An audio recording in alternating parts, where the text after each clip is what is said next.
पता नहीं किसने भेजा है। ये हैंडराइटिंग तो एक ही इंसान की हो सकती है।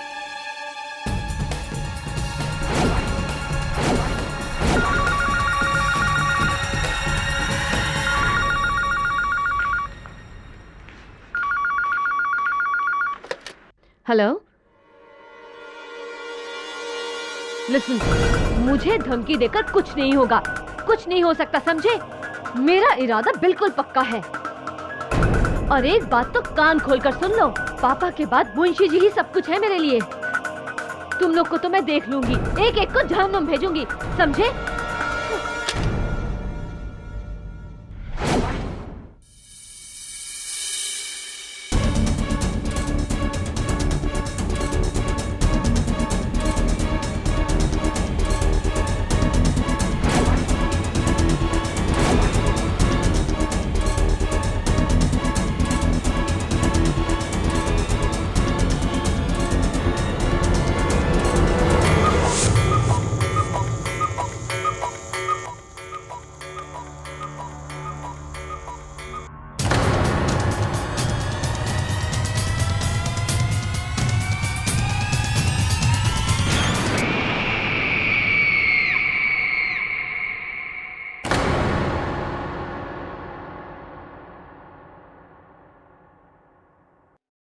मेरी ये बात समझ में नहीं आ रही है कि रचना बेटी का खुद का परिवार होते हुए भी सब कुछ उसने आपके नाम कर दिया। सुमित्रा, मैं इस बारे में रचना से बात करूंगा। मैं उससे कहूंगा कि मुझे उसका एक पैसा भी नहीं चाहिए।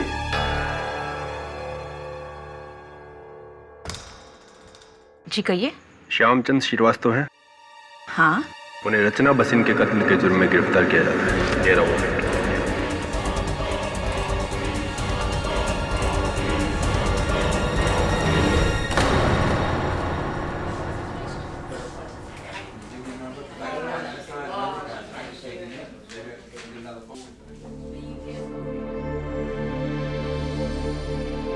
मुंशी जी, इस वसीयत के अनुसार तो रचना के जाने के बाद सब कुछ आप ही को मिलेगा। तो जाहिर सी बात है कि पुलिस आप पर ही शक करेगी। लेकिन मैंने कभी रचना बिटिया से किसी चीज का कोई लालच नहीं किया, बल्कि मैं तो उससे मिलकर ये कहने वाला था कि मुझे उसकी जायदाद में से कुछ नहीं चाहिए। मुलाजिम से ज्यादा मैं उसका बाप था। और आप ही बताइए, भला एक बाप अपनी बेटी से कभी कुछ ले सकता है? बातों का कोई फायदा नहीं है मुंशी जी, क्योंकि अदालत जज्बात नहीं सबूत देखता है मुंशी जी। लेकिन मैंने रचना बिटिया का खून नहीं किया है। मानता हूं मुंशी जी, लेकिन अदालत में ये बात साबित कैसे करें?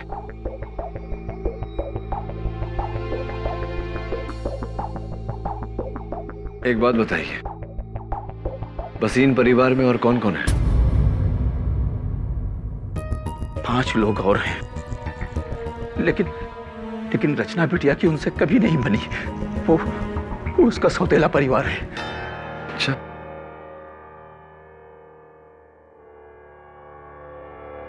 हाँ वरुण,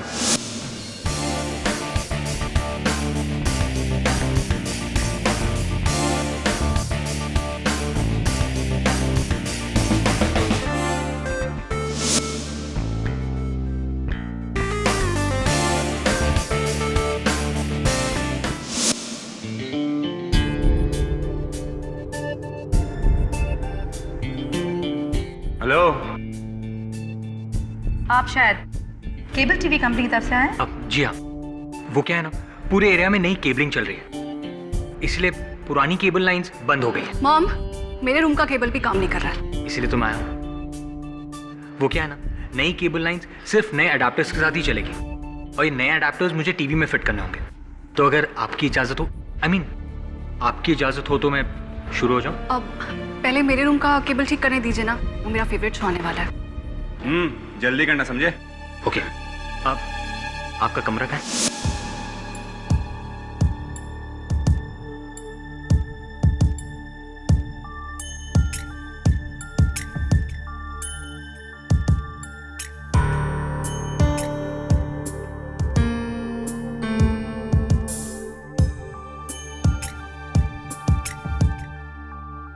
सुजीत, तुम्हें अच्छी तरह से पता है ना कि रमनी को अपने कमरे की चीजों के साथ छेड़खानी पसंद नहीं है।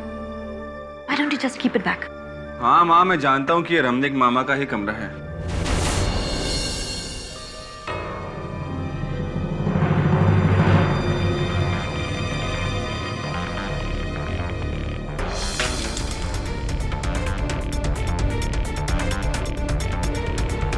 हेलो मिस्टर, और कितना वक्त लगेगा? बस 5 मिनट और। जल्दी करो। एक मिनट भैया, वो मेरे दूसरे कमरे में, मतलब दूसरे बेटे के कमरे की रूम की टीवी भी खराब है, उसको भी देख लेना। हाँ okay madam. But mom, Ranveer भैया तो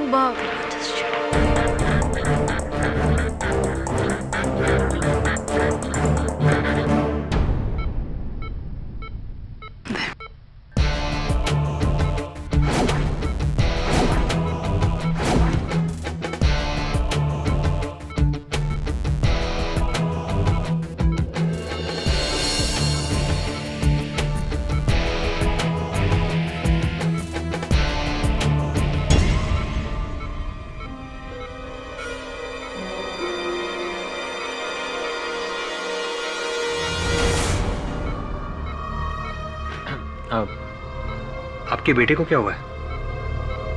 तुम डॉक्टर हो? नहीं। तो फिर जो करने आए हो वो करो और जाओ यहाँ से। Oh sorry.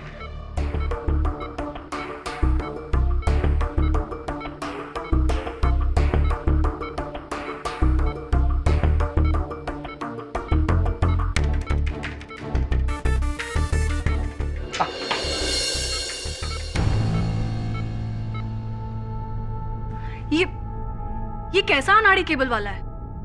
जाओ जाके वहां वॉशरूम में हाथ धो लो। Thank you.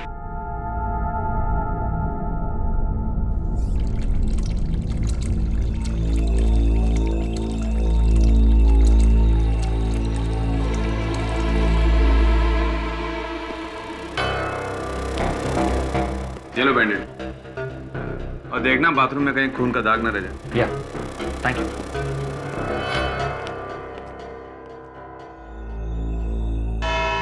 अदालत की कार्रवाई शुरू की जाए। योर ऑनर, कहा जाता है कि हर बुरे काम की जड़ होती है पैसा या तो प्यार, और ये पैसे के लिए प्यार वाला केस है। सुपरफिक्स इंडस्ट्रीज के मालिक विक्रम भसीन की 2 पत्नियां थी। बड़ी पत्नी से इकलौती लड़की रचना भसीन, और छोटी पत्नी जो यहां मौजूद है सुनैना भसीन, उनसे 3 औलादें हैं, यानी कि 2 परिवार। इन परिवार की आपस में कभी बनती नहीं थी, और विक्रम के मौत के बाद तो मानो ये दोनों सौतेले परिवार एक दूसरे के दुश्मन बन गए।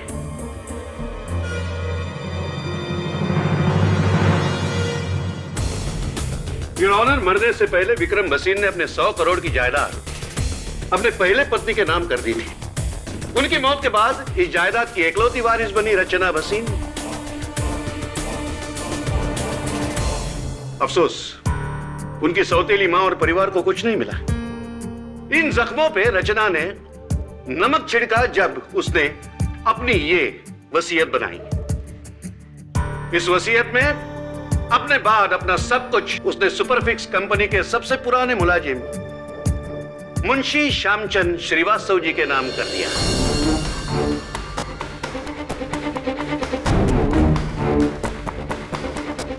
और यहां फिल्म में एंट्री होती है मेन विलन की, भोले वाले दिखने वाले मुंशी जी।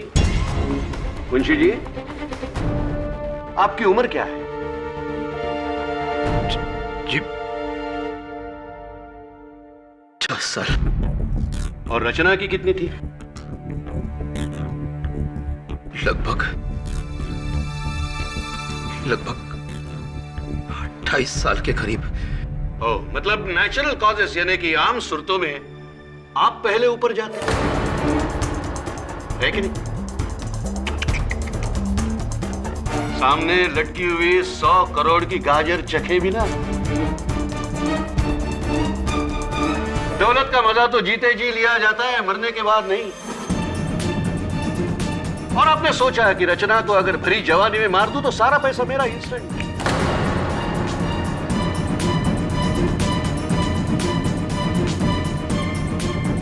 और अपनी बच्ची कुची लाइफ में आराम ही आराम और ऐश ही ऐश। ये झूठ है जज साहब। आप मेरी पत्नी सुमित्रा से पूछ लीजिए। मैं ये वसीयत रचना को लौटाना चाहता था जज साहब। अरे जब उसके पैसे लेना मुझे गवारा नहीं था, मैं उसकी जान कैसे ले सकता हूँ जज साहब, कैसे? जज साहब, रचना मेरे लिए मेरी बेटी समान थी। मुंशी जी, बेटी होना और बेटी समान होना इसमें काफी फर्क है। इसलिए आपने इस बेटी को सामान की तरह लुढ़का लिया, सिर्फ उन करोड़ों के लिए। Am I right? Your honour, जिस तरह मेरे प्रिय मित्र एडवोकेट राणे ने इस वसीहत की कहानी पेश करी वो काबिल तारीफ है, लेकिन दुर्भाग्यवश सिर्फ आधी ही कहानी बताई है अदालत को। I wonder why. शायद बाकी की आधी कहानी आपने मेरे लिए छोड़ी है mister Rane. Thank you very much, so kind of you. आधी बात कौन सी? बाकी की आधी कहानी कुछ इस तरह है योर ऑनर। रचना भसीन ने अपने वसीहत में ये पूरी जायदाद मुंशी श्यामचंद श्रीवास्तव जी के नाम कर दी थी, लेकिन एक शर्त पर कि अगर किसी भी कारणवश मुंशी जी इस जायदाद को संभालने में असफल रहे तो ये पूरी जायदाद, ये सारे फंड, सारी कंपनीज मिस्टर विक्रम भसीन की दूसरी पत्नी मिसेस सुनैना भसीन के नाम कर दी जाएंगी।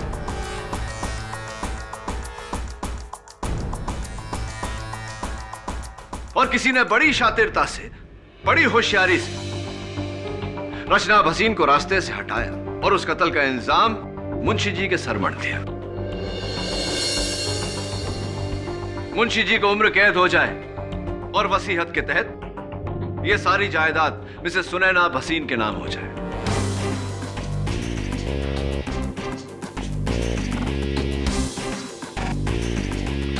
इंटरेस्टिंगली योर ऑनर, रचना भसीन के कत्ल से 2 मिनट पहले उनको एक फोन आया था।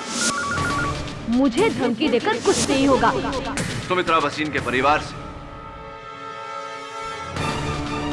और मुझे पूरा शक है योर ऑनर कि कातिल भी उन्हीं के परिवार का सदस्य है। जिसे तुम शक कह रहे हो केडी, वो सिर्फ एक भ्रम है। कैसे? अभी साबित कर देता हूं। वो है योर ऑनर, रचना की मौत एक लेटर बॉम्ब फटने से हुई, जिसका ट्रिगर लेटर का फ्लैप खुलने से एक्टिवेट होता था।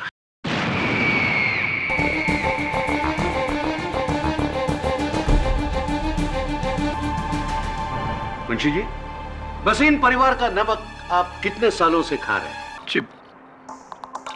26 सालों से मैं उनके साथ हूं। उसके पहले आप क्या करते थे भरी जवानी में? जी, कोलकाता में था मैं। कोलकाता में क्या कर रहे थे? नौकरी, पढ़ाई या बलवाई?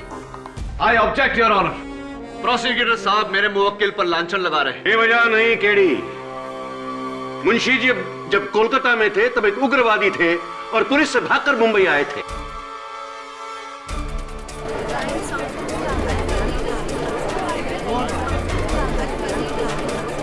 Order order. योर ऑनर, ये सही है, लेकिन वो मेरी पिछली जिंदगी थी और ये सब मैंने उसी वक्त छोड़ दिया था। मुंशी जी, जब आप उग्रवादी थे तब आपका एरिया ऑफ स्पेशलाइजेशन क्या था?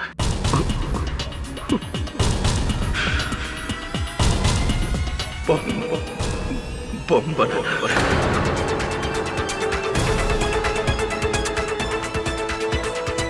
मतलब जो जवानी में सीखा बुढ़ापे में काम आ गया है? मिस्टर राणे, कोई सबूत है आपके पास कि मुंशी जी ने वो लेटर बॉम्ब बनाया था या ऐसे ही? वो लेटर बॉम्ब जहां से पोस्ट हुआ था वो पोस्ट ऑफिस मुंशी जी के बिल्कुल घर के बाहर है। इससे क्या साबित होता है? कुआं प्यासे के पास नहीं आता मिस्टर राणे, प्यासा कुएं के पास जाता है। आप भी जाकर उस लेटर बॉक्स का कभी भी इस्तेमाल कर सकते हैं, कोई मना नहीं है आपको। तो और एक सबूत पेश करता हूं केडी, सबूतों की कोई कमी नहीं है हमारे पास। मुंशी जी, इस लेटर पे बड़े सुंदर अक्षरों में जो पता लिखा हुआ है, क्या ये लिखावट आपकी है?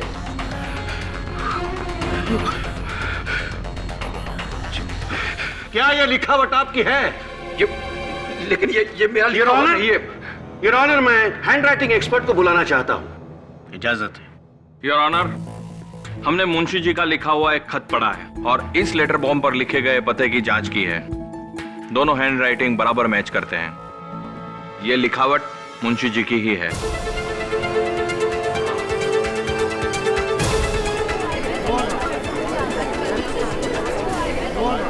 Silence please.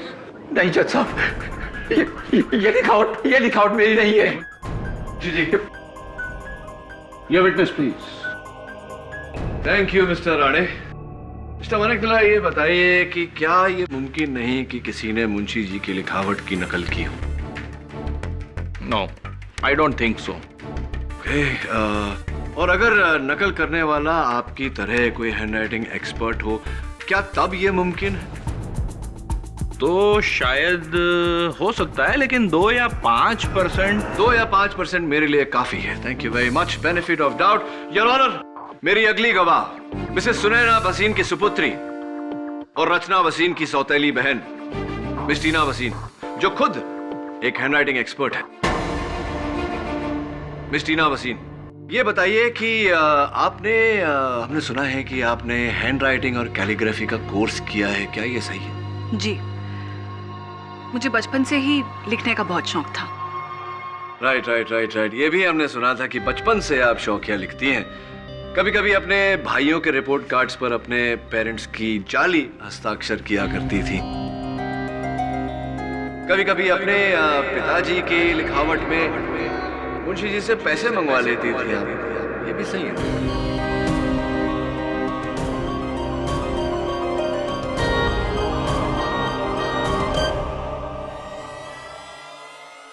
I am sure ये बात आपको मुंशी जी ने बताई होगी।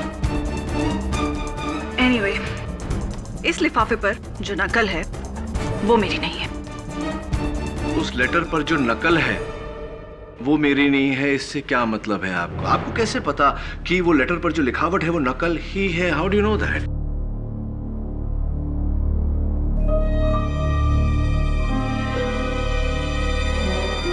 अब वो अभी आप ही ने थोड़ी देर पहले शायद। हाँ, थोड़ी देर पहले मैंने कहा था। 2 हफ्ते से टीना जी का हाथ टूटा हुआ है और टूटे हुए हाथ से किसी के हैंडराइटिंग की नकल तो क्या है, ओरिजिनल हैंडराइटिंग भी वो नहीं कर सकेगी। मिस्टर राणे, यही तो हम लोगों की प्रॉब्लम हो गई है आजकल कि हम ऊपर से जानकारी हासिल कर लेते, तह तक कोई जाता ही नहीं। वैसे आपको किसी ने बताया नहीं या आपने पूछा नहीं कि मिस टीना वसीन राइट हैंडेड है या लेफ्ट हैंडेड?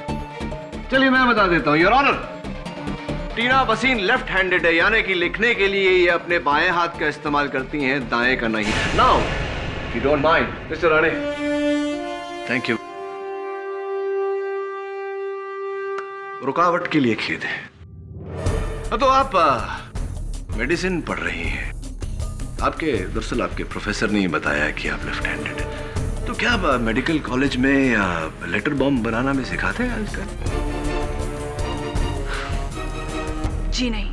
जी नहीं टीना जी, तो क्यों आपके इंटरनेट सर्विस प्रोवाइडर से जो रिपोर्ट हमने हासिल की है आपकी वेब हिस्ट्री के साथ, उसमें क्यों ऐसा पाया गया कि 10 मई को आपने एक वेबसाइट से लेटर बॉम्ब बनाने की विधि डाउनलोड की? May I know why miss टीना वसीन?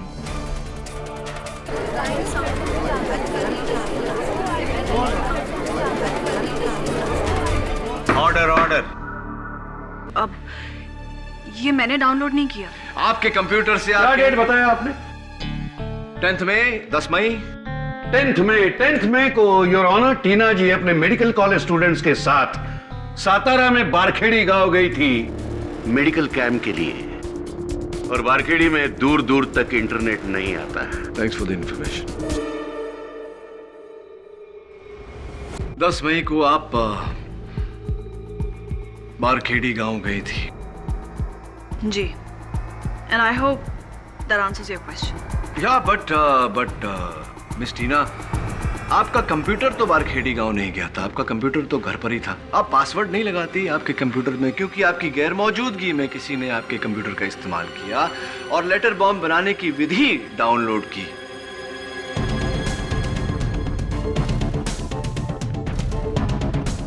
किससे पूछे?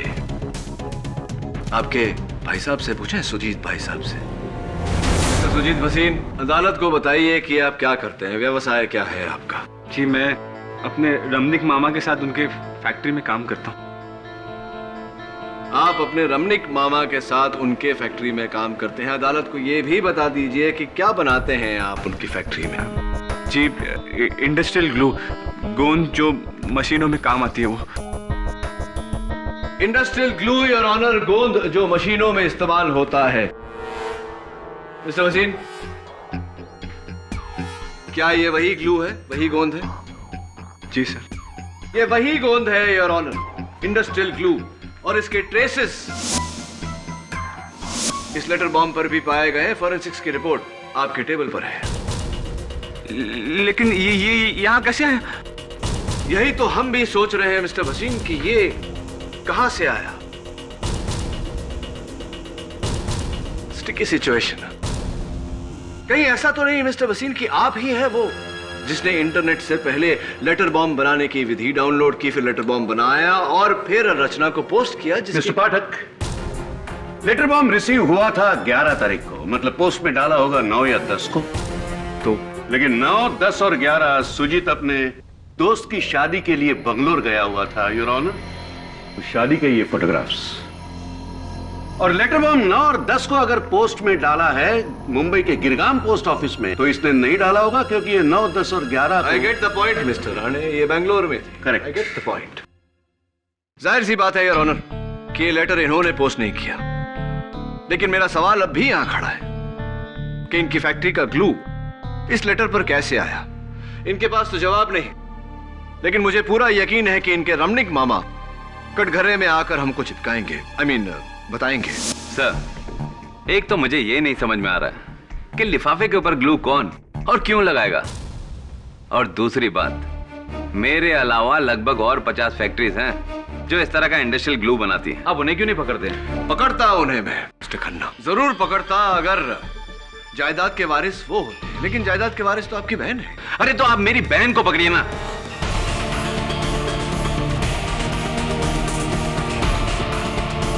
क्योंकि बसेन की जायदाद में से मुझे एक भी पैसा नहीं मिलने वाला है। जो कुछ भी है वो मेरी बहन और उसके बच्चों को मिलने वाला है। मिस्टर खन्ना, काम डाउन, आप खामखा गुस्सा हो रहे हैं। चलिए ये बताइए, आप किसी एडवोकेट सुरेश अय्यर को जानते हैं? याद नहीं? याद करिए। चलिए मैं याद दिला देता हूं। मिस्टर खन्ना, हमें एडवोकेट सुरेश अय्यर का कार्ड मिला जिसके पीछे एक तारीख और समय लिखा हुआ है, 9 मई दोपहर के 2:30।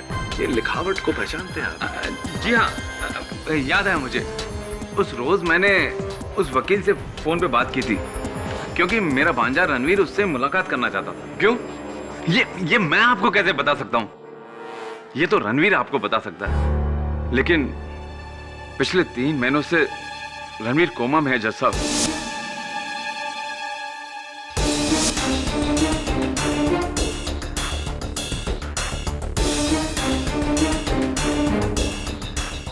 अदालत को बताइए कि रणवीर जी कोमा में क्यों है।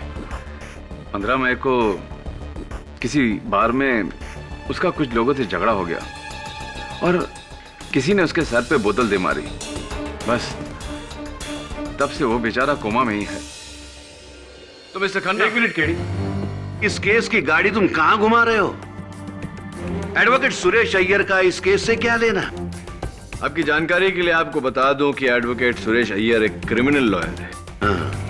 जानते ही होंगे कि क्रिमिनल लॉयर की जरूरत तभी पड़ती है जब कोई क्रिमिनल केस होता है। और मैं मिस्टर खन्ना से जानना चाहूंगा कि 3 महीने पहले ऐसा कौन सा क्रिमिनल केस था या कोई क्रिमिनल कॉन्स्पिरेसी? अरे ये मैं आपको कैसे बता सकता हूँ? अब मेरी बहन से पूछिए ना। चलिए उन्हीं से पूछते हैं। जी नहीं, 3 महीने पहले रचना के खिलाफ हम सिविल केस लड़ रहे थे, क्रिमिनल केस नहीं। ओके, तो फिर क्यों मिसेस भसीन आपके बेटे रणवीर को एक क्रिमिनल लॉयर से मिलने की आवश्यकता पड़ी? कहीं ऐसा तो नहीं कि 3 महीने बाद की कहानी वो सोच रहा हो कि कोई क्रिमिनल केस लड़ना हो, फॉर एग्जाम्पल मर्डर केस? देखिए, मुझे कुछ पता नहीं है। अगर मुझे पता होता तो मैं जरूर बताती। एक और बात मिसेस वसीम, एडवोकेट सुरेश अय्यर ही क्यों?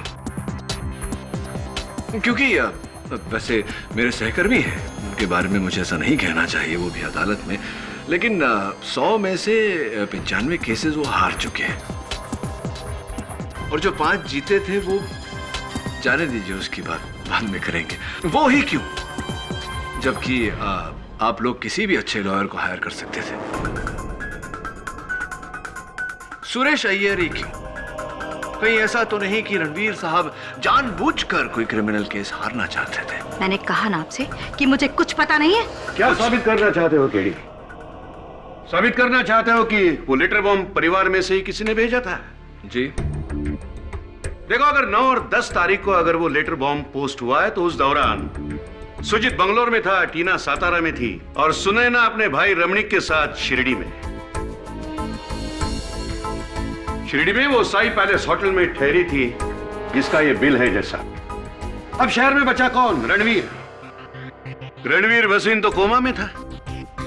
अब केडी पाठक कहेंगे कि कोमा से उठकर रणवीर ने ही वो लेटर बॉम्ब पोस्ट किया है? हो सकता है?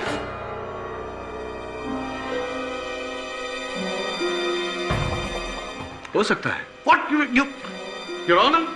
जज साहब, हमें कैसे पता कि रणवीर भसीन वाकई कोमा में है? हो सकता है कि वो कोमा का नाटक करके हम सबकी आंखों में धूल झोंक रहा है। मिसेस भसीन, कोई सबूत है कि आपका बेटा वाकई कोमा में है?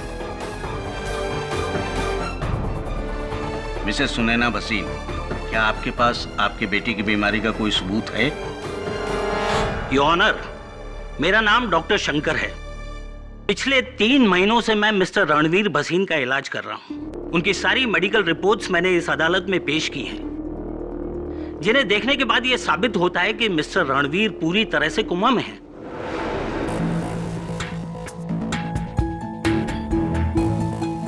और वैसे भी 9 से 11 अगस्त तक मैं अपने नर्सिंग स्टाफ के साथ मिस्टर रणवीर के साथ था। जाहिर है मिस्टर रणवीर कोमा में थे, इसलिए वो पूरा दिन अपने बेड पे थे। मिस्टर पाठक का यह शक बेबुनियाद ही नहीं, बेवजह भी है। केडी, इन रिपोर्ट्स को देखने से साफ साबित होता है कि 10 अगस्त को जब ये लेटर बॉम्ब पोस्ट हुआ था, भसीन परिवार का कोई भी सदस्य इस शहर में नहीं था। सो आई डोंट थिंक कि अब तुम भसीन परिवार पर उंगली उठा सकते। बचा अंगूठा यानी कि ठेंगा जो तुम्हें इस केस में मिलने वाला है। योर ऑनर, मुझे पूरा यकीन है कि इस केस में कुछ ऐसा है जो हमें दिखाई नहीं दे रहा, इसीलिए मैं अदालत से अगली तारीख की गुजारिश करता हूं। Granted. The court is adjourned for the day. करो, तैयारी करो, पहली शिकस्त की तैयारी।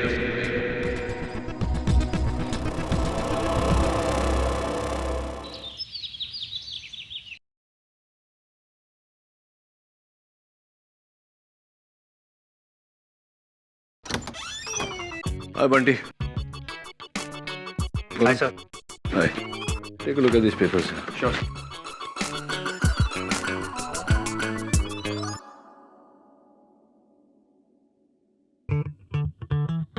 क्या बंटी, क्या कर रहा है? लॉयर बनने की प्रैक्टिस। लॉयर या लायर? लॉयर। अच्छा लॉयर, तो बुक तो सीधी कर ले। सर, मुझे एक बात समझ में नहीं आई। उस लेटर बॉम्ब के बाहरी हिस्से पर गोंद क्यों लगी थी? गोंद तो हम अंदर लगाते हैं ना। हाँ, ये मैं भी सोच रहा था, और वो भी इंडस्ट्रियल ग्लू, मशीनें चिपकाई जाती है इससे। वरुण,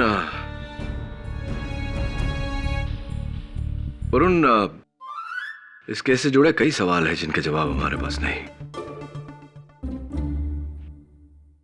उस लिफाफे पे गोंद का चिपका होना, क्यों रणवीर भसीन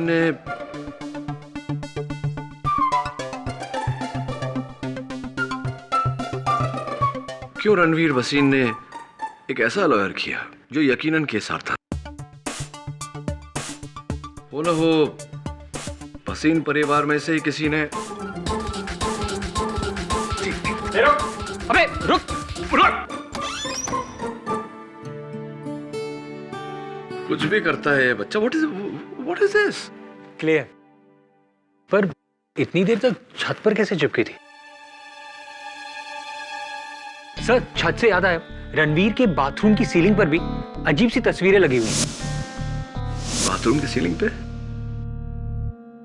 बाथरूम के सीलिंग पर कोई फोटो क्यों लगाए गए? सो वही समझ में नहीं आ रहा है। यही बात तो मुझे अजीब लग रही है। तू एक काम कर वरुण, जरा जाके देख के रणवीर भसीन वाकई कोमा में है या कोई और खेल है इसके पीछे। कोई चेक। Right sir.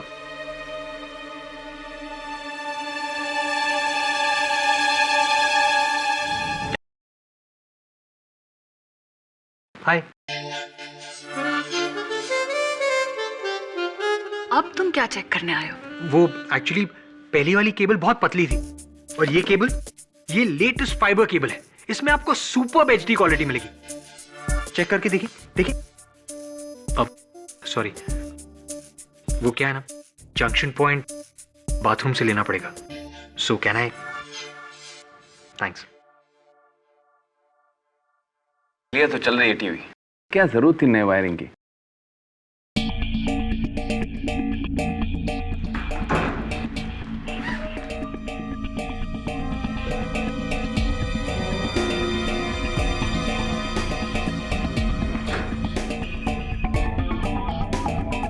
अब जंक्शन पॉइंट कहीं और से लेना होगा।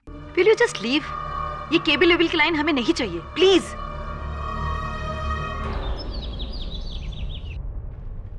ये देखिए सर, ये तो वही इंडस्ट्रियल ग्लू है ना जो उस लेटर पे था।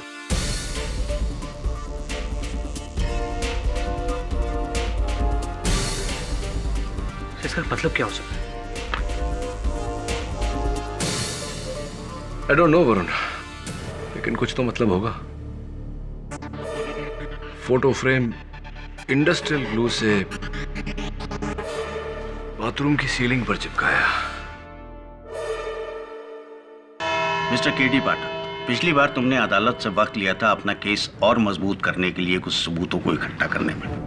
क्या तुम्हारी तैयारी पूरी है? अनफॉर्चुनेटली नॉट योर ऑनर, लेकिन मेरे पास कुछ सवाल है और मुझे पूरी उम्मीद है कि आज अदालत में मुझे उन सवालों का जवाब मिलेगा। अब कैसे सवाल? योर ऑनर, 3 महीने पहले इस केस से जुड़ी 3 वारदातें हुई। 3 महीने पहले भसीन हाउस के इंटरनेट द्वारा लेटर बॉम्ब बनाने की विधि डाउनलोड की गई। 3 महीने पहले मिस्टर रणवीर भसीन ने criminal lawyer mister Suresh Iyer को कांटेक्ट किया और 3 महीने पहले मिस्टर रणवीर भसीन कोमा में चले गए। मेरी शक की सुई एक बार फिर से घूमकर मिस्टर रणवीर भसीन पर आट की। फिर से रणवीर भसीन जो 3 महीने से कोमा में है? You're right, वही Ranveer Bhasin mister Rane. Your honour, मुझे भसीन हाउस से कुछ तस्वीरें मिली ऐसी जो मिस्टर रणवीर भसीन के बाथरूम के सीलिंग पर चिपकाई गई थी इसी इंडस्ट्रियल ग्लू से, जो हमें इस लेटर बॉम्ब पर भी मिली।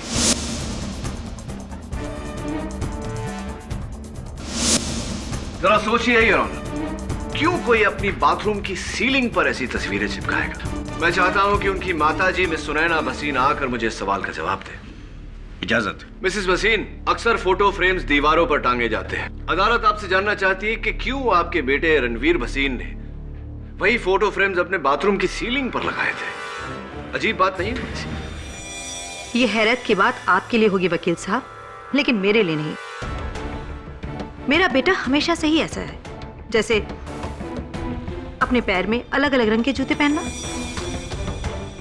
सडनली एकदम से अपने कमरे का डिजाइन चेंज कर देना, रंग बदल देना। वो दुनिया से निराला है। समझ में आती है ये बात, लेकिन फैशनेबल और डिजाइन सैवी होने का मतलब ये नहीं कि आप अपने फोटो फ्रेम्स बाथरूम की सीलिंग पर टांग दो। मेरा माना कि अजीब हरकत है तो क्या उसके लिए जेल भेजोगे उसे? आखिर क्या क्या साबित करना चाहते हो कि? योर ऑनर, कुछ है ऐसा जिस पर हाल फिलहाल मैं अपनी उंगली नहीं रख पा रहा, लेकिन जैसे इस बात का पता चल गया मैं मेरा शक सबके सामने रख दूंगा। कैसा शक? यही कि रणवीर भसीन ने कोमा की हालत में वो लेटर बॉम्ब पोस्ट किया।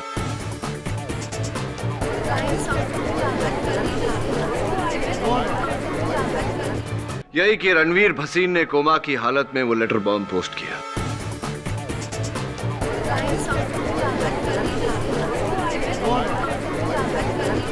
Silence, silence in the court. KD, तुम्हें पता भी है तुम क्या कह रहे हो? कोमाटोस पेशेंट जो मुश्किल से अपनी पलकें तक नहीं झपका सकता, वो बिस्तर से उठकर ये लेटर बॉम्ब पोस्ट करेगा? योर ऑनर, दिमाग खराब हो गया है इस केडी पाठक का। जब जिंदों पर उंगली नहीं उठा सका तो मुर्दों को निशाना बना रहा है। राणे,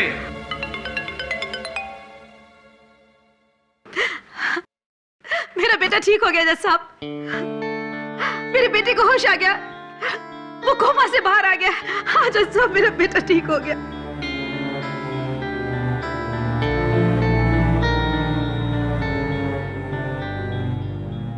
योर ऑनर, इससे अच्छी खबर तो हो ही नहीं सकती। हमें तुरंत मिस्टर भसीन का बयान लेना चाहिए। इनफैक्ट मैं अदालत से इजाजत चाहता हूं कि मुझे उनका बयान लेने का मौका दिया जाए। तो क्या आप जाकर उसके जुर्म कबूलने को कहोगे और हाँ कहेगा? Absolutely mister Rane. Yes KD, Ranveer Bhasin ने अगर इनकार कर दिया तो फिर तुम्हारे पास कोई रास्ता नहीं बचता। और वैसे भी तुम्हारा ये शक मेरी समझ से बाहर है।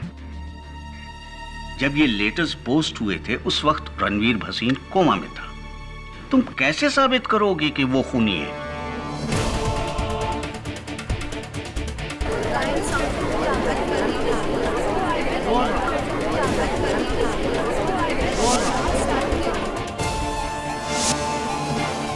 इतनी देर तक छत पर कैसे चिपकी थी?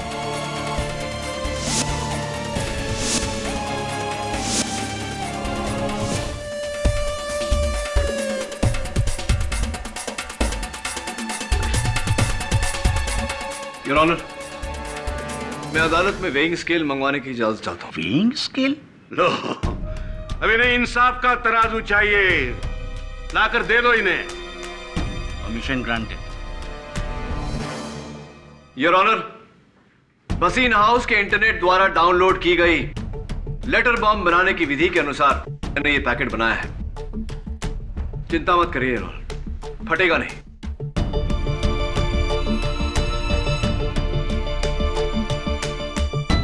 $52 ग्राम, 52 ग्राम। अब ये फोटो फ्रेम योर ऑनर जो मिस्टर रणवीर भसीन ने अपने बाथरूम की छत पर चिपकाई थी, 52 ग्राम। केडी, तुम इस पहेली को सुलझाने के बजाय और उलझाते जा रहे हो। इस एक्सपेरिमेंट से क्या साबित होता है? योर ऑनर, इस केस में आगे कुछ साबित किए बिना मैं आपको इकबाल जुर्म देना चाहता हूं, लेकिन इसके लिए जरूरी है कि हम तुरंत रणवीर के पास जाएं, इससे पहले कि कोई और वहां पहुंचे। Please your honour.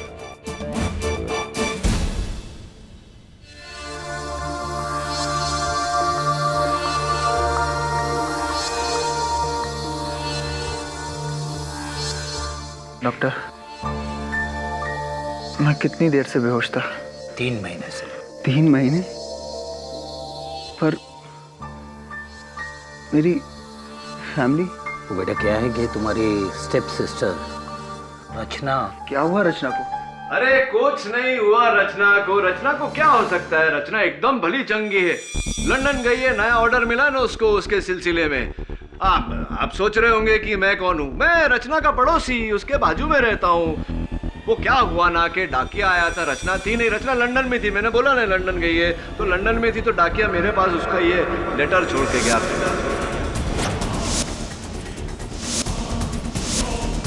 फिर मुझे खुशखबर मिली कि आपको होश आ गया, इसलिए मैंने सोचा आपके पास आ जाता हूँ, हाल भी पूछ लेता हूँ और बता भी देता हूँ कि लेटर आया था, और पढ़ के सुना भी देता हूँ कि क्या लेटर आया। अरे क्या कर रहे हैं आप? बम है उसमें, फट जाएगा। डॉक्टर प्लीज बोलो नहीं उसे। मिस्टर रणवीर भसीन, इस लेटर में बम नहीं, सच था जो बाहर आ गया। योर ऑनर, आइए। ये हमारे जज साहब हैं रणवीर। जरा इन्हें बताइए कि जब 3 महीने आप कोमा में थे, आपको कैसे पता कि उस लेटर में बॉम्ब था? तो इसका मतलब ये कोमा में नहीं था? नहीं मिस्टर राणे, मजे की बात तो यही है कि मिस्टर रणवीर भसीन कोमा में थे। योर ऑनर, रणवीर ने अपनी सौतेली बहन रचना को मारने का प्लान बहुत पहले ही बना लिया था। 3 महीने पहले इन्होंने इंटरनेट द्वारा लेटर बॉम्ब बनाने की विधि डाउनलोड की, लेटर बॉम्ब बनवाया, उसके ऊपर हैंडराइटिंग एक्सपर्ट से मुंशी जी की लिखावट में रचना का पता लिखवाया और फिर इनके घर के सामने के पोस्ट बॉक्स का ताला तोड़ा,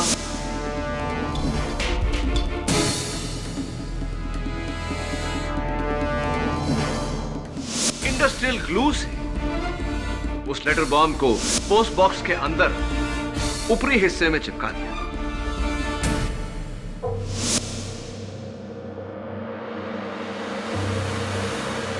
ये जानते थे कि 3 महीने तक वो लेटर बॉम्ब वहीं चिपका रहेगा, क्योंकि ये ट्रायल रन कर चुके थे उसी वजन के फोटो फ्रेम्स अपनी बाथरूम की सीलिंग पर चिपकाकर।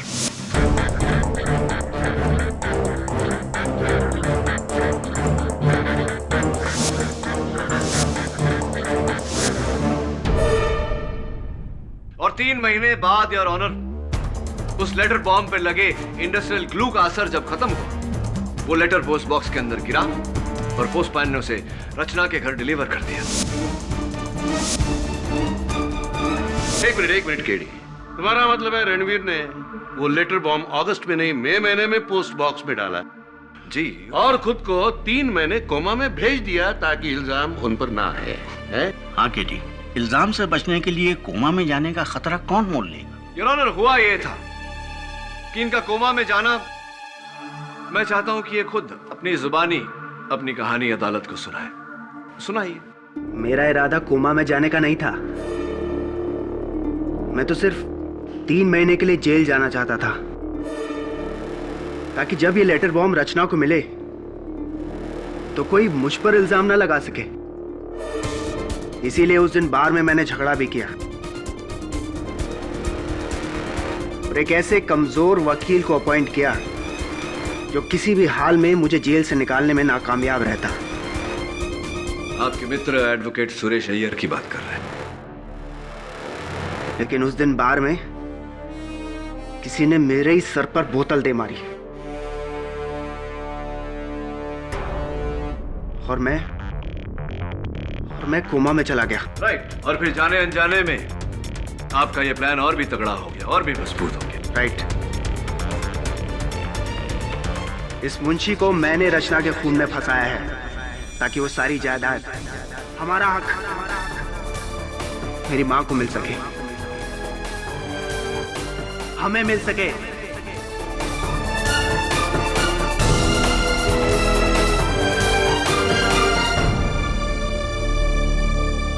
ये अदालत रणवीर भसीन को रचना भसीन के कत्ल के जुर्म में हिरासत में लेने का हुक्म देती है।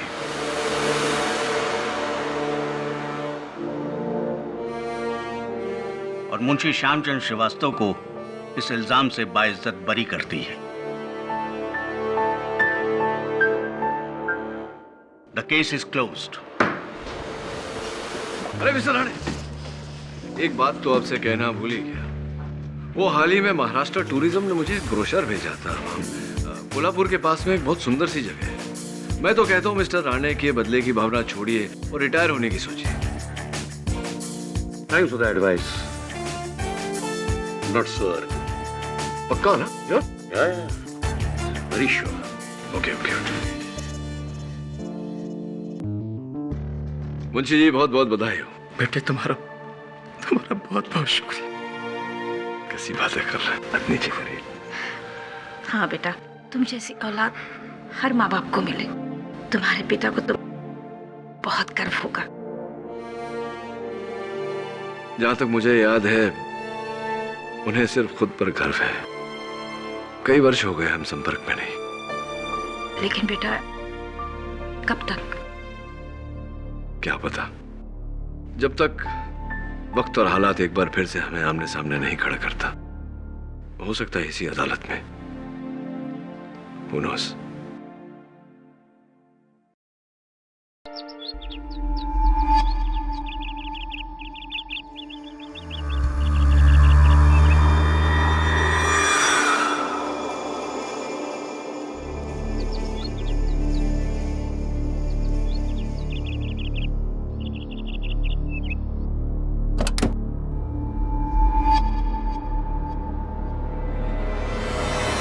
संजय बस, अब तुम मेरी बर्दाश्त की हद से बाहर निकल चुके हो।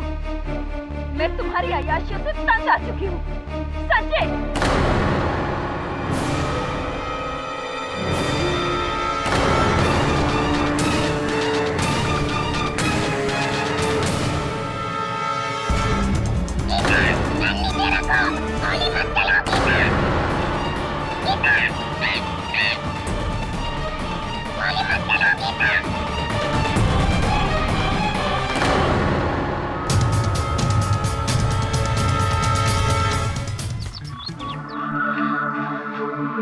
मिस्टर केडी पाठक, जी कहिए। बैठे।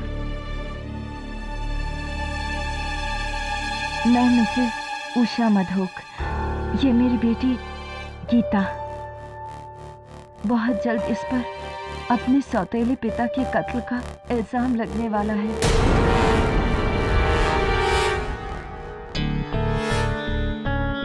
सौतेले पिता के कत्ल का इल्जाम लगना। इससे पहले कि पुलिस आकर इसे गिरफ्तार करती, मैं सीधा आपके पास इसे लेकर आई हूँ।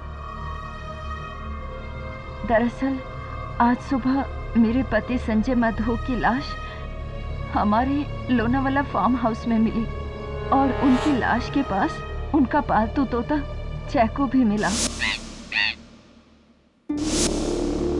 और वो एक ही बात को बार बार दोहरा रहा है।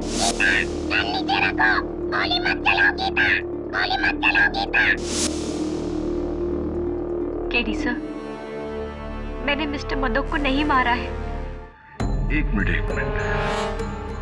एक तोता कह रहा है कि इन्होंने कत्ल किया, इसलिए आप... जी हाँ।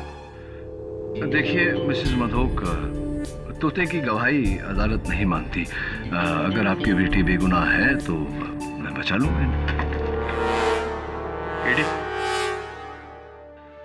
आइए इंस्पेक्टर दवे, आइए। ये लड़की बेगुनाह नहीं है। ये रहा अरेस्ट वारंट। हथकड़ी पहनाओ। एक मिनट। दवे, एक तोते के बयान के आधार पर तुम इस लड़की को अरेस्ट करो? कीड़ी तोते के अलावा बाकी सबूत भी इसके खिलाफ है। Really? Your honour, Geeta Madhok की आंसुओं की ये बाढ़ उनकी बेगुनाही के दर्द की वजह से नहीं है, बल्कि इसलिए है जज साहब क्योंकि गुनाह करने के बाद ये पकड़ी गई।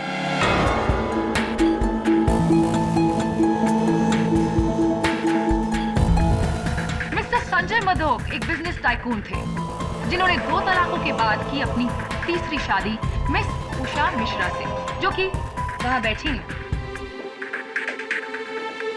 अब वो खुद एक डिवोर्सी हैं जिनकी पहली शादी से उनकी एक बेटी है, मिस गीता मिश्रा। मिस्टर संजय मधोक और मिस उषा मिश्रा की शादी को पूरे 2 साल हो चुके हैं, लेकिन आज भी गीता अपने आप को गीता मिश्रा कहती है, गीता मधोक नहीं।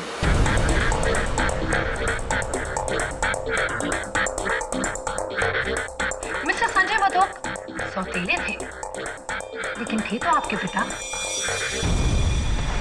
क्या बुलाते थे आप उन्हें प्यार से? पापा, डैडी, पॉप्स, व्हाट? जी मैं उन्हें मिस्टर मधोक ही कहती थी। क्यों? क्या वो आपके दिल में पिता की भावना नहीं जगा सके? जी नहीं। मेरी माँ ने भले ही उन्हें अपना पति माना हो, लेकिन मैंने उन्हें अपना पिता कभी नहीं समझा। इनफैक्ट आपने तो हमेशा से उन्हें अपना दुश्मन समझा, am I right? दुश्मन तो हम थे उनके। आदमी ने मेरी और मेरी माँ की जिंदगी जहन्नुम बना दी थी। अपने अंगूठे के नीचे रखता था, बात बात पर शक करना, और अगर किसी ने कुछ कह दिया ना तो बस मार कुटाई शुरू। जल्लाद था वो आदमी, जल्लाद।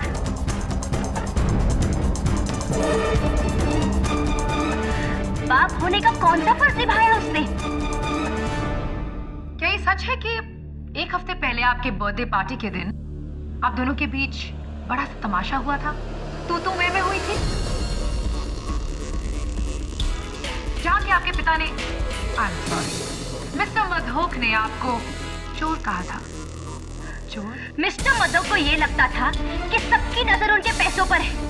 मेरा बर्थडे भी बर्बाद कर दिया उन्होंने। मन तो आया कि मैं उनसे ही बेटी।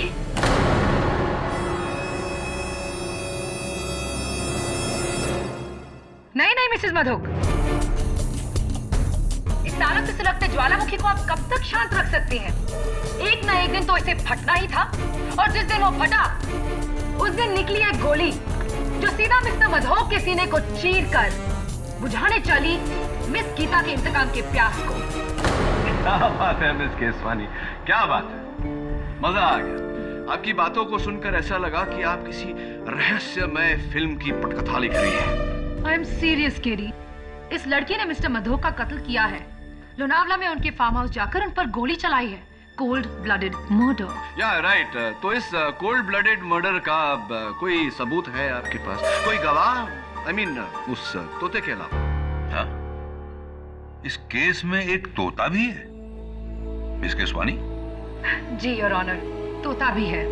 मिस्टर मधोक का पालतू तोता चैको, जो मर्डर के वक्त लाश के पास था। मैं अदालत में चैको को पेश करने की इजाजत चाहती हूँ। I object, Your Honor, it's ridiculous. Unfortunately or fortunately, ये तोता इस केस का इकलौता गवाह है। Your Honor, एक तोते की गवाही is not admissible in a court of law. इकलौता गवाह है, Your Honor। I still object, Your Honor. इजाजत। Thank you, Your Honor। जब से मिस्टर मधोक का खून हुआ है, तब से ये तोता बस एक ही बात दोहरा रहा है, जो है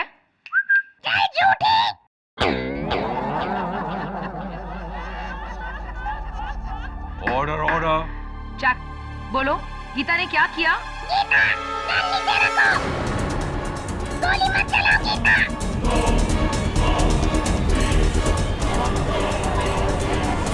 ऑर्डर ऑर्डर। सर मैंने कुछ नहीं किया है। मैंने मिस्टर मधोक को नहीं मारा है। तो क्या ये तोता झूठ बोल रहा है? तो क्या तोते ने सच बोलने की कसम खाई है? Order order. योर ऑनर, तोता तोता होता है, उससे जो रटवाओगे वो बोलेगा। तोते के बड़बड़ाने से थोड़ी कोई केस बन सकता है, थोड़ी कोई गवाही मानी जा सकती है। कम ऑन केडी, मैं एक तोते को इस केस में गवाह नहीं बनाने वाला, लेकिन ये जो कह रहा है इसे हम नजरअंदाज भी नहीं कर सकते, इसलिए बस हम इसके स्टेटमेंट को रिकॉर्ड करके जाने देंगे उसे। तोते का स्टेटमेंट लेंगे आप? योर ऑनर, जैसे मैंने कहा, तोते को जो रटवाओगे वो बोलेगा। और वैसे भी एक बात सोचने वाली है कि तोते को कुछ सिखाने में महीने लग जाते हैं, लेकिन यहाँ तो जिस दिन से मिस्टर मधोक की मौत हुई है ये गीता गीता कर रहा है। Think about it your honour. किस किताब में लिखा है केडी कि एक तोते को सीखने के लिए महीने लग जाते हैं? आम बात है, ज्यादातर ऐसा ही होता है। ज्यादातर, हमेशा नहीं। What are you trying to say? इंसानों की तरह हर तोते का भी अलग अलग ग्रास्पिंग पावर होता है। योर ऑनर, तोते के ग्रास्पिंग पावर की बात कर रहे हैं। चैको, बोलो, Keswani. Order order. Chaco, bad boy, बोलो, केसवानी। चैको, बोलो, केसवानी। मिस केसवानी, शायद इसकी ग्रास्पिंग पावर इतनी मजबूत नहीं है।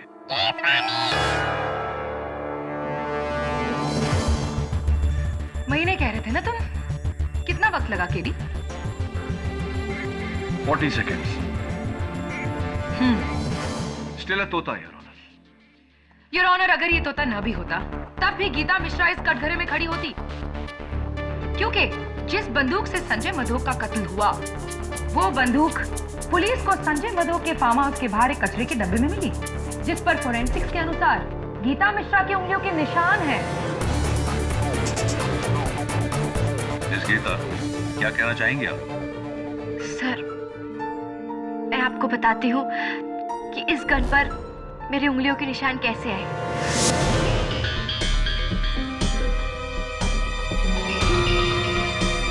उस दिन मैं मिस्टर मधोक से मिलने सुबह फार्म हाउस गई थी, लेकिन डोरबेल बजाने के बावजूद उन्होंने दरवाजा नहीं खोला। मुझे लगा शायद वो सो रहे हैं, इसलिए वहां से जाने लगी कि अचानक एक गमले में मैंने इस गन को देखा।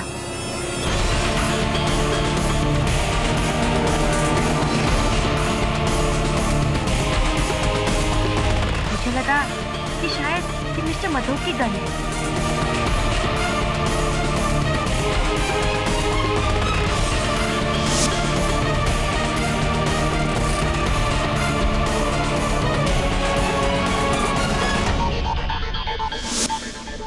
अगर ऐसा था तो तुमने वो गन कचरे में क्यों फेंकी गीता? कुछ दिन पहले एक लड़ाई के दौरान मिस्टर मधोक ने मेरी माँ को गोली मारने की धमकी दी थी, इसलिए गुस्से में आकर मैंने वो गन फेंक दी।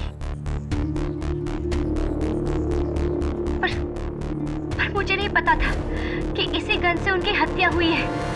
Bye the way Geeta, mister Madhok, जिन्हें तुम्ही ने कुछ ही देर पहले जल्लाद कहा था, इतनी सुबह सुबह तुम उन्हें क्यों मिलने गई थी?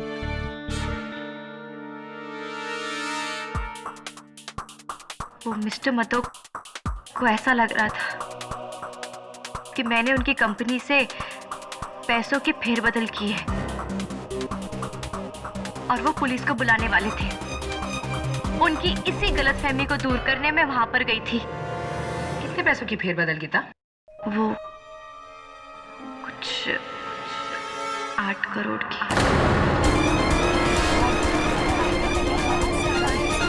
Quiet, please. 8 करोड़ की? कुछ?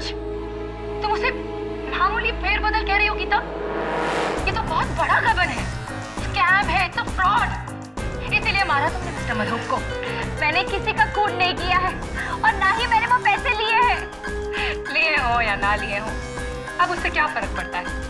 वैसे भी वो कुछ 8 करोड़ उन 100 करोड़ के नीचे दबने वाले हैं जो अब तुम्हारी माँ को मिलेंगे मिस्टर संजय मधोक की मौत के बाद।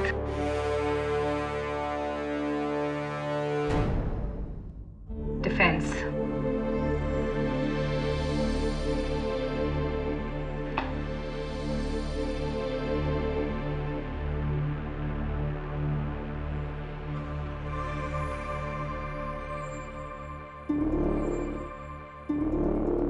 गीता, माफी चाहता हूं, सवाल थोड़ा निजी है लेकिन जवाब देना पड़ेगा। आपकी कमर कितनी है? मेरा मतलब है आप किस साइज का जीन्स पहनती हैं? 26। 26। और कुर्ता? Small size. क्या ये कपड़े आपके हैं? जरा बताइए। नहीं, ये कपड़े मेरे नहीं हैं। कभी आपने इन कपड़ों को पहले देखा? जी मैंने नहीं देखे। योर ऑनर, ये कपड़े मिस्टर संजय मधोक के फार्म हाउस के बेडरूम की अलमारी से पाए गए हैं। ये गीता के नहीं है क्योंकि ये इनकी साइज से बड़े हैं। ये मिसेस उषा मधोक के नहीं है क्योंकि ये उनकी साइज से छोटे हैं। यानी कि किसी तीसरी औरत के। योर ऑनर, ये कपड़े मिस्टर संजय मधोक की पड़ोसन मिस बालाकृष्णन की है, जिन्हें मैं कटघरे में बुलाने की इजाजत चाहता हूं।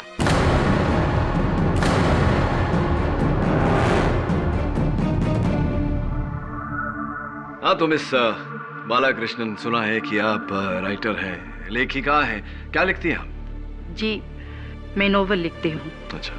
अक्सर लोनावाला में अपने फार्म हाउस जाकर, जो मिस्टर मधोक के फार्म हाउस के काफी नजदीक है। जो मिस्टर मधोक के फार्म हाउस के काफी नजदीक है, इतना नजदीक है योर ऑनर कि इनके कपड़े उनके बेडरूम तक पहुंच गए।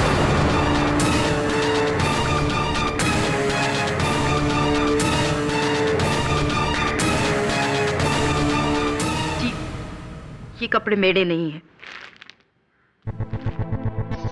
ये कपड़े आपके नहीं हैं?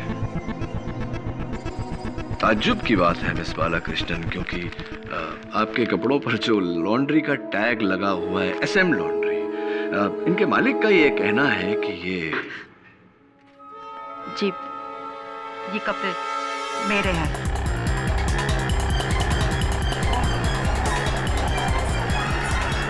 Order order. सच बोलना अच्छी आदत होती है। चलिए अब सच सच ये भी बता दीजिए कि आपके और मिस्टर मदोक के बीच क्या रिश्ता था?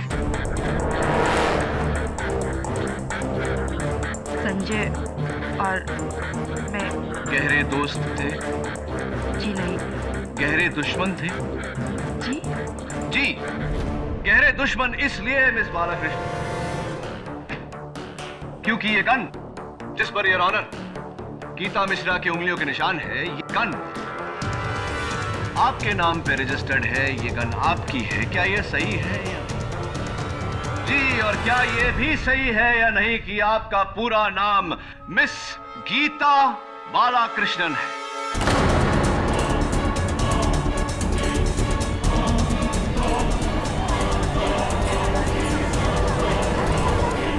Order order. जी, मेरा नाम भी गीता है, पर मैंने तोते को नहीं, मैंने संजय मधोक को नहीं मारा। गन नीचे रखो गीता, गोली मत चलाओ गीता।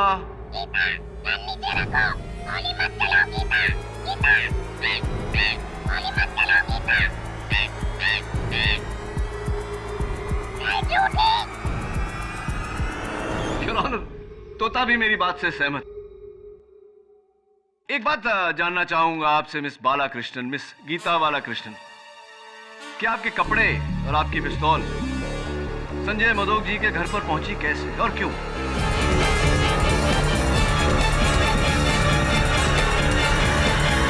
जी, संजय और मेरे बीच अफेयर चल रहा था, इसलिए।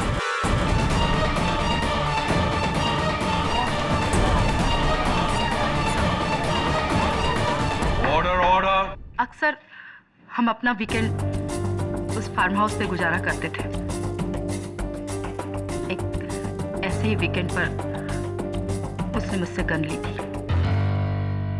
कमाल है, इतना प्यार की उन्होंने गन मांगी और आपने दे दी, क्यों भी नहीं पूछा? संजय का कहना था कि उसकी कंपनी से किसी ने 8 करोड़ रुपए की चोरी की है। संजय ऐसा इंसान था जो 1 रुपए की चोरी को भी माफ नहीं करता। गन उसने उसको धमकाने के लिए मांगी। यानी कि गीता मिश्रा, जिन्होंने मिस्टर मधोक की कंपनी से 8 करोड़ का गबन किया। Mere speculation your honour. ये जानकारी ना तो प्रोसिक्यूटर साहिबा के पास है ना मेरे पास। जिनके पास है, मैं चाहता हूं कि वो कटघरे में आकर इस बात पर रोशनी डालें। मिस्टर संजय मधोक के auditor mister Anant Dighe. Your honour, मैं एक ऑडिटर हूँ। 11 जुलाई को संजय मधोक ने अपनी कंपनी के अकाउंट्स पर स्पेशल ऑडिट का काम मुझे सौंपा था। उन्हें शक था कि कोई जाली पेपर बना के उनके फंड्स की चोरी कर रहा है। तो मिस्टर डिगे, क्या ये चोर आपको मिला?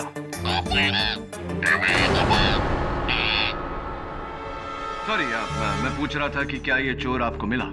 जी, 1.5 महीने की कोशिश के बाद वो 8 करोड़ का गबन करने वाला हमें मिल ही गया। गीता मिश्रा? जी नहीं, मिस्टर ब्रिज कोटियाल।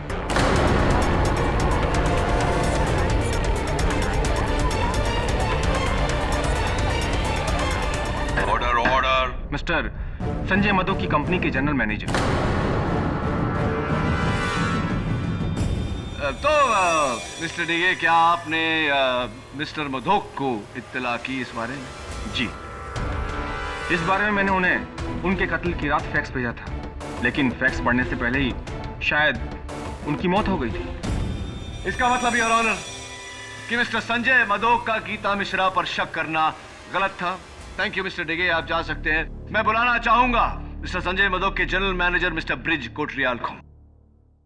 मैं मानता हूं वो सारे पैसों की चोरी और अकाउंट का फेरबदल मैंने ही किया था, लेकिन मैंने मिस्टर मधोक को नहीं मारा, जैसा मैंने मिस्टर मधोक को नहीं मारा।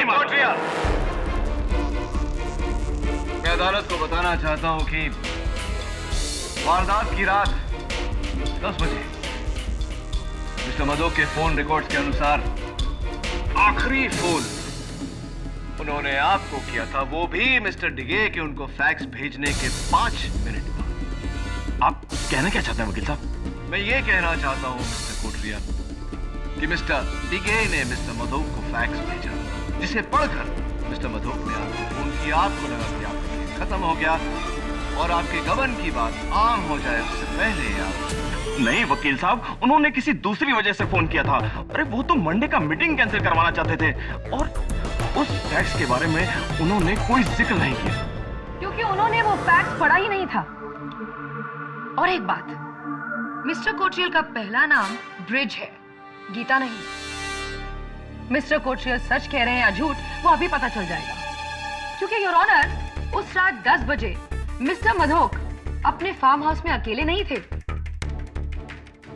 उनके साथ थे उनके पड़ोसी कर्नल रंजीत थापर। मैं और संजय बहुत पुराने दोस्त थे। इनफैक्ट 2 साल पहले वो फार्म हाउस संजय को मैंने ही बेचा था। उस रात हमेशा की तरह मैं और संजय साथ ही में बैठे थे, गप्पे लड़ा रहे थे कि यार थापर, तू तो आर्मी वाला है ना, कोई अच्छी सी सिक्योरिटी बता, मुझे बॉडीगार्ड चाहिए। क्यों, तुझे कौन धमका रहा है? अरे वो मेरी सौतेली बेटी गीता। यकीन नहीं होता, उसी लड़की ने मेरी कंपनी के अकाउंट से 8 करोड़ का घपला किया है। 8 crore, can you believe it? और उसे पता है कि ये बात मैं जानता हूं। बस एक बार सबूत हाथ लग जाए, उस लड़की को अंदर करवा दूंगा। तो तुझे डर है कि इससे पहले कि तू कुछ करे वो तेरी जान ले लेगी? कोई शक है।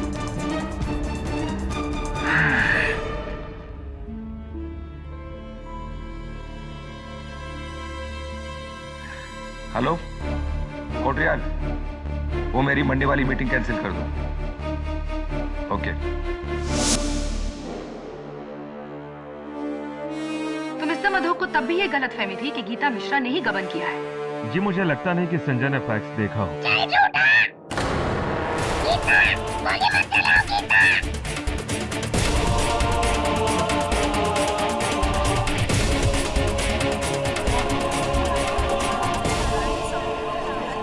Order order.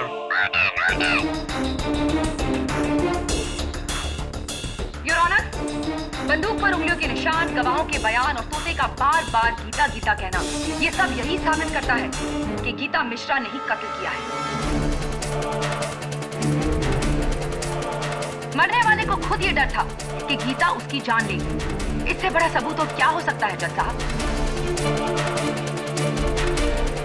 प्रोसिक्यूशन की ये मांग है कि इस लड़की गीता मिश्रा को दफा 503 फॉर क्रिमिनल इंटिमिडेशन और दफा 302 मर्डर के तहत इतनी लंबी सजा दी जाए कि वो दिन गिनते गिनते थक जाए। नहीं जज साहब, मेरी बेटी को उसके किए की इतनी बड़ी सजा मत दीजिए। उसने जो कुछ भी किया है मेरे लिए किया, अपनी माँ के लिए।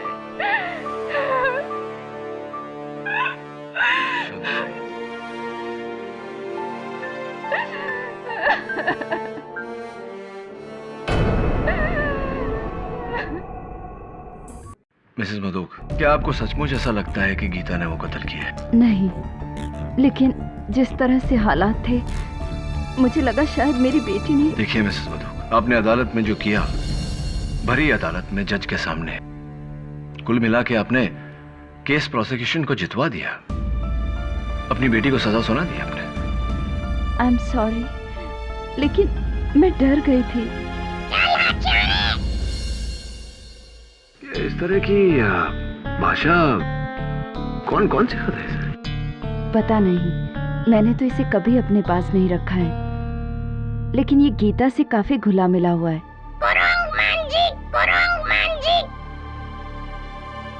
ये तो तमिल बोल रहा है।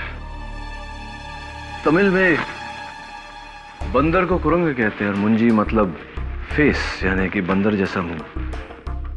मिसेस मधोक, आपके घर में कोई है जो तमिल बोलता है? आप या गीता या कोई और? जी नहीं। अच्छा, फिर इसने तमिल बोलना कहाँ से सीखा?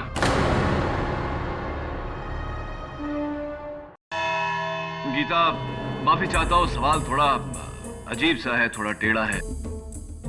आपका इस तोते के साथ कैसा रिश्ता है?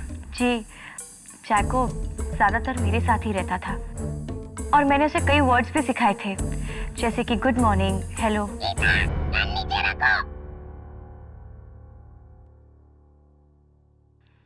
और कुछ गीता? जब मैं अपनी उंगली उसके सामने रखती थी तो बड़ी अच्छी तरीके से वो उस पर आकर बैठ जाता था।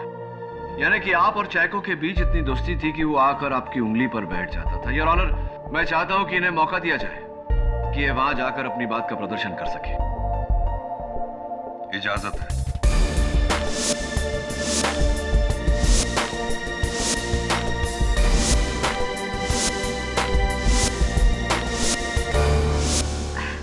चैको, गुड बॉय, कम।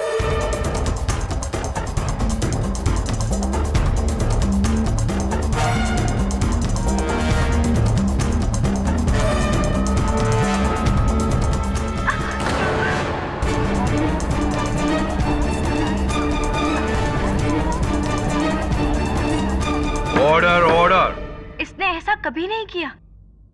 इसलिए क्या कीता? क्योंकि वो जानता है कि तुम ही कातिल हो। बिल्कुल गलत सोच है आपकी प्रोसिक्यूटर साहब। Allow me to explain. Geeta, आप आइए। योर ऑनर, इस तोते ने जो किया it's not surprising at all, क्योंकि ये चैको है ही नहीं।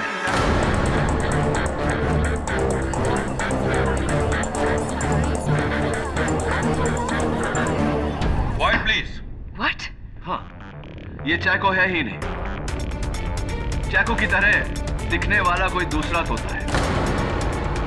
योर ऑनर, जरा सोचिए, कुछ ही दिनों में इस तोते का शब्दकोश ही नहीं, व्यवहार भी बदल गया। जिसे ये सिखाया गया है, गीता गन नीचे रखो, गीता गोली मत चलाओ, ये गाली देता है, अलग भाषा में बात करता है। इट्स वेरी ऑब्वियस कि ये चैको नहीं, इसके रूप का कोई और तोता है। Very impressive.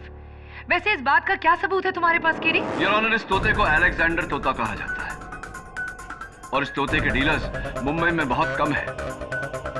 मैंने पता करवाया है कि पिछले दिनों में कितने लोगों ने अलेक्जेंडर तोते खरीदे। तो क्या पता लगा? दुर्भाग्यवश अभी तक तो कुछ पता नहीं चला है, लेकिन बहुत जल्दी पता चलता है। मुझे कुछ अंदाजा है कि ये तोता किसका है।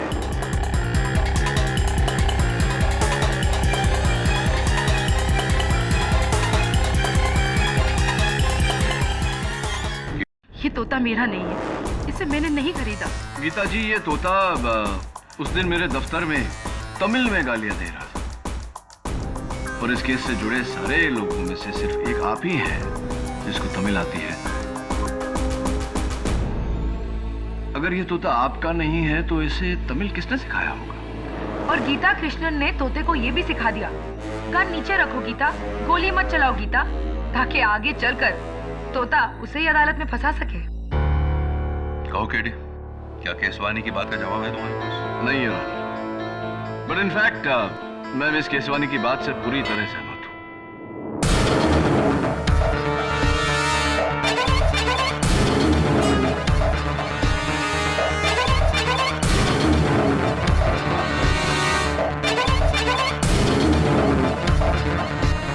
योर ऑनर, इस तोते के डैडी यानी कि अप्पा मिल गए हैं। आपकी इजाजत हो तो मैं उन्हें कटघरे में बुलाना चाहता हूँ। वनकम सर, वनकम। मेरा नाम मुत्तू है। क्राफर्ड मार्केट में मेरा बिट का दुकान है। ये तोता राजू मेरा दुकान से खरीदा था 2 महीने का पहले। तो इस तोते की मेरा मतलब है इस तोते की बिक्री की कोई रसीद, कोई बिल साथ में लाए हैं? है ना सर, लाया है, ये देखिए।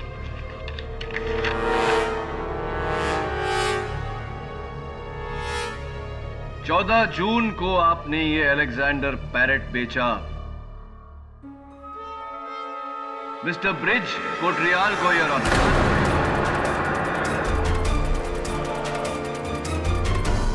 हाँ सर, उधर बैठा ना, वही साहब है।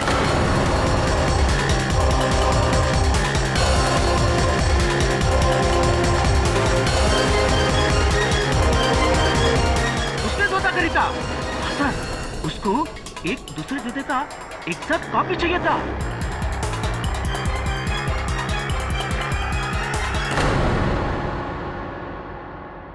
माफी चाहता हूँ मिस्टर कोटरियाल, रहा नहीं जा रहा मुझसे। आपके तो तोते उड़े हुए लग रहे हैं। क्या बात है? आप ठीक कह रहे थे वकील साहब, ये तोता चैको नहीं है। असली चैको सही सलामत मेरे दोस्त के घर पर है।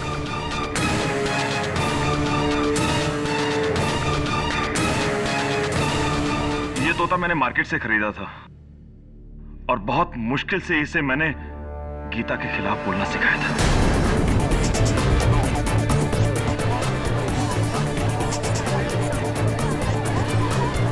Order order.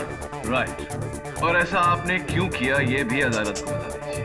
जैसा कि आप सब लोग जानते हैं कि मैंने मिस्टर मधोक की कंपनी से 8 करोड़ का गबन किया था, इसलिए इससे पहले कि मिस्टर मधोक मुझे पकड़ते मैंने उन्हें जान से मारने का प्लान बनाया।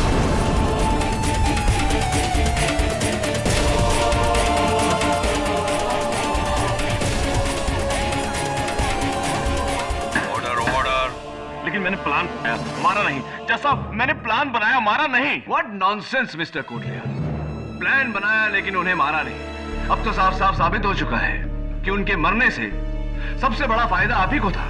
सब मैं मानता हूँ मुझे फायदा था, लेकिन फिर भी मैंने उन्हें नहीं मारा। देखिए मैं आपको ठीक ठीक बताता हूँ कि हुआ क्या था। उस रात को ठीक 10 बजे मुझे मिस्टर मधोक का फोन है। हेलो कोटरियाल, मेरे फार्म हाउस पहुंचो फौरन, अभी और इसी वक्त। उस फोन से मुझे अंदाजा हो गया था, उस ऑडिटर से मेरे खिलाफ मिस्टर मधोक को सारे सबूत मिल गए होंगे। मैं बहुत डर गया था। मैंने सोचा कि अब मेरी खैर नहीं।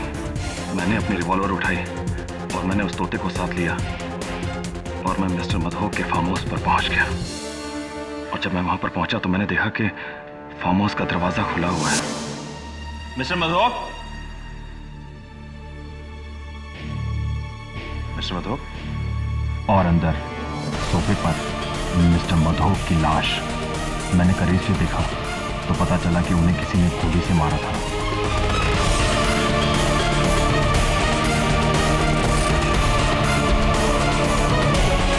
फिर मैंने जमीन पर एक पेपर पड़ा देखा जिस पर ऑडिटर ने साफ साफ लिखा था कि सारे पैसों की चोरी मैंने की थी। उस वक्त तो मैंने वो फैक्स उड़ा लिया, लेकिन घबरा गया कि कल को ऑडिटर अदालत में कह देगा कि चोरी मैंने की तो सब समझेंगे कि कत्ल भी मैंने किया। इसलिए ज़रूरी था कि मर्डर ना करते हुए भी मैं अपने आप को बचाऊं। इसलिए मैंने तोते बदले ताकि मुझ पर इल्ज़ाम आने से पहले गीता पर जाता और जैको को लेकर मैं वहां से भाग गया।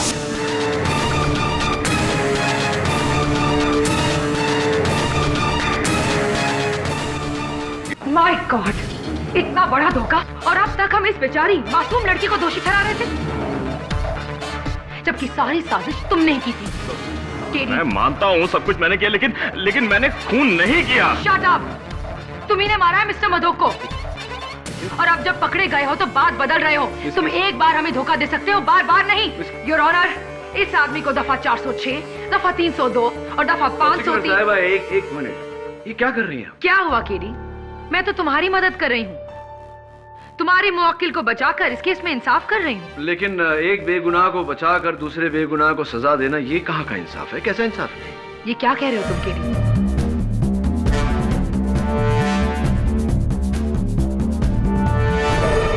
केडी, तुम्हें लगता है कि मिस्टर कोटरियाल सच बोल रहे हैं? मुझे लगता नहीं योर ऑनर, पूरा यकीन है कि मिस्टर कोटरियाल सच बोल रहे हैं। ये सही है कि इन्होंने गबन किया, ये सही है कि इन्होंने मिस्टर मधोक को मारने का प्लान बनाया, लेकिन इन्होंने मिस्टर मधोक को नहीं मारा। फिर कौन है मिस्टर मधोक का कातिल? योर ऑनर, मिस्टर डिगे ने मिस्टर मधोक को जो फैक्स भेजा था, हम अब तक नहीं जानते थे कि मिस्टर मधोक ने वो फैक्स पढ़ा या नहीं, लेकिन कोटरियाल साहब के बयान के बाद ये साबित हो गया है कि मिस्टर मधोक ने वो फैक्स पढ़ा था। सीक्वेंस ऑफ इवेंट्स में इसका मतलब ये हुआ कि रात 10 बजे तक मिस्टर मधोक को पता चल गया था कि गबन मिस्टर कोटरियाल ने किया है।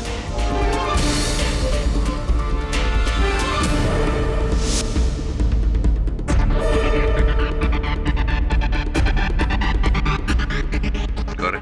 लेकिन कर्नल थापर ने अदालत में यह बयान दिया था कि मिस्टर मधोक ने उनसे कहा कि उन्हें यकीन है कि गबन गीता ने किया है और उन्हें सिर्फ सबूत का इंतजार है, उसके बाद गीता गई जेल। बस एक बार सबूत हाथ लग जाए उस लड़की को अंदर करवा दूंगा। Obviously your honour, colonel Thapar ने झूठ बोला था। मैं उन्हें कटघरे में बुलाकर पूछना चाहता हूं कि उन्होंने झूठ क्यों बोला। हाँ तो कर्नल थापर, उस दिन अदालत में ये गीता के खिलाफ मन घड़न कहानी आपने बनाई, क्यों झूठ बोला था? झूठी गवाही मेरी नहीं है, संजय मधोक की है। आप उसी से पूछिए गीता को लेकर उसने मुझसे क्यों झूठ बोला। I like it. बड़े शातिर हैं आप। आप जानते हैं कि संजय मधोक की लाश उठकर अदालत में आने वाली तो है नहीं गवाही देने, इसलिए आप ये सारा कुछ उस पर डाल रहे हैं। बेनिफिट ऑफ डाउट देकर अगर मैं आपकी बात मान भी लूं, तब भी कर्नल साहब मेरे मन में एक सवाल रह जाता है। उस दिन जब मिस्टर कोटरियाल ने अदालत में झूठी गवाही दी थी, आपने उस झूठ का साथ दिया था, आपने भी झूठी गवाही दी थी। क्यों ऐसा? उन्होंने किसी दूसरी वजह से फोन किया था। अरे वो तो मंडे का मीटिंग कैंसिल करवाना चाहते थे और उस फैक्स के बारे में उन्होंने कोई जिक्र नहीं किया। जी मुझे नहीं लगता कि संजय ने उस फैक्स को देखा था।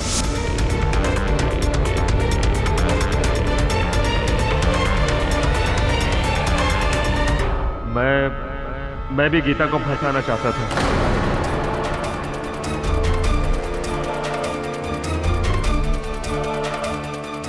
आप भी गीता को फंसाना चाहते थे। कर्नल साहब, मिस्टर कोटरियाल गीता को फंसाना चाहते थे, ये बात तो समझ में आई, लेकिन आप क्यों फंसाना चाहते थे? कहीं ऐसा तो नहीं कि संजय मधोक का कत्ल गीता के सर पर डाल के आप खुद बचना चाहते थे? Am I right?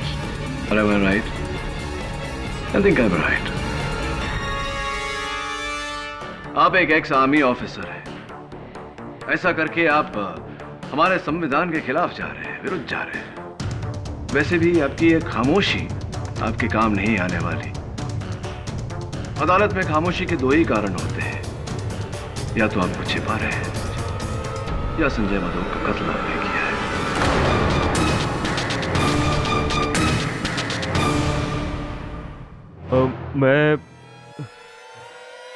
वो एक गलती थी।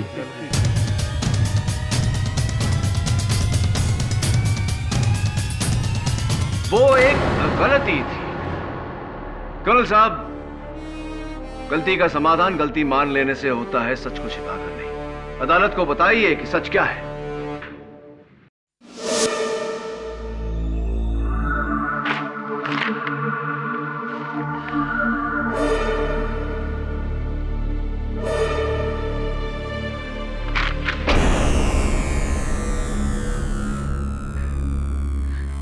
सब साले चोर हैं, चोर।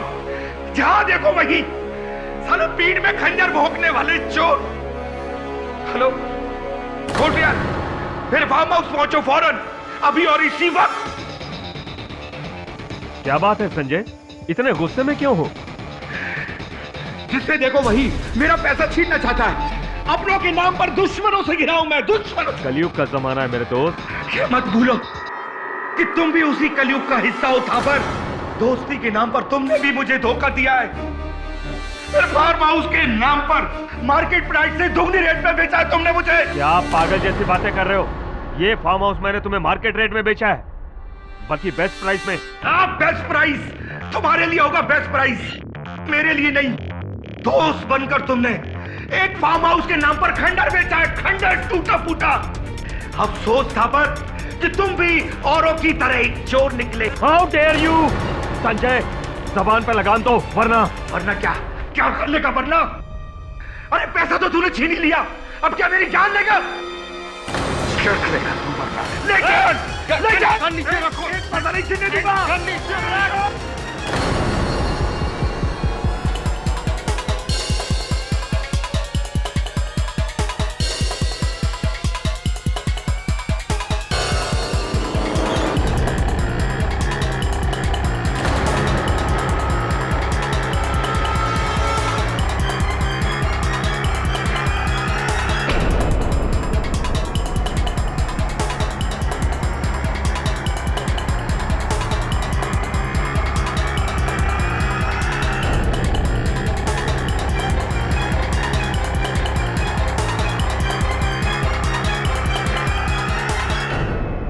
एक इज्जतदार आर्मी ऑफिसर के ऊपर चोरी का इल्जाम? मेरे सारे करियर में मेरे सीनियर से लेकर मेरे जूनियर तक आज तक किसी ने मेरे ऊपर उंगली तक नहीं उठाई। सर ऊंचा और सीना चौड़ा रख के मैं आर्मी से रिटायर हुआ था और उस आदमी ने मुझे चोर ठहरा दिया। उसकी इतनी हिम्मत! मधोक के लिए तो सभी चोर थे क्योंकि वो खुद एक चोर था। मेरे हाथों नहीं तो किसी और के हाथों मरता, किसी और के हाथों।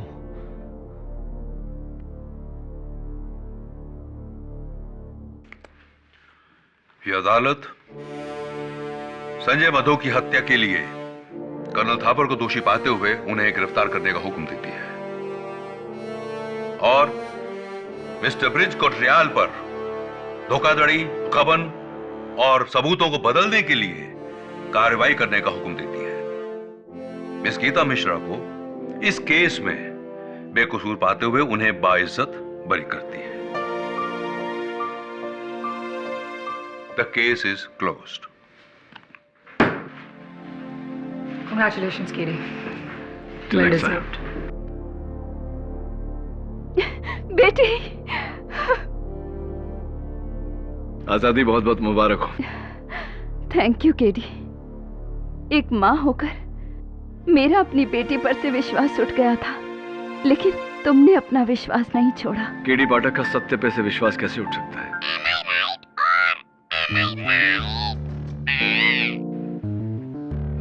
ये तो मेरी लाइन है।